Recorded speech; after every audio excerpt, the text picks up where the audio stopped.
आज दिल्ली में जवाहरलाल नेहरू स्टेडियम में 16वीं all India Malayali association formation day मनाया गया, जिसमें वजीर दिफा राजनाथ सिंह गेस्ट रहे। उनके अलावा कई मरकजी व केरल के कई वजीर शामिल हुए। वाज़ेह हो कि वजीर दिफा राजनाथ सिंह ने AIMA की खूब तारीफ की।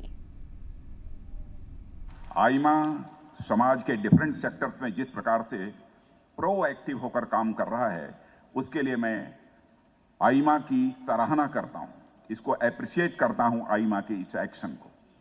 साथियों, सामाजिक उत्थान में एनजीओज और सिविल सोसाइटी ऑर्गेनाइजेशंस का क्या कंट्रीब्यूशन होता है, इस पर बहुत कुछ कहने की मैं जरूरत नहीं समझता हूं।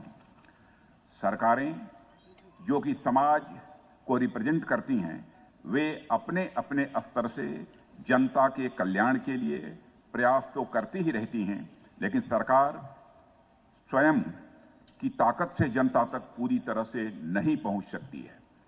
प्रत्येक सरकार, चाहे वो सेंटर की गवर्नमेंट हो या फिर हमारी स्टेट की गवर्नमेंट्स हो, यदि उनको जनता तक अपनी पूरी रीच ले जानी है तो उसमें एनजीओ और सिविल सोसाइटी ऑर्गेनाइजेशन का बहुत बड़ा रोल होता है।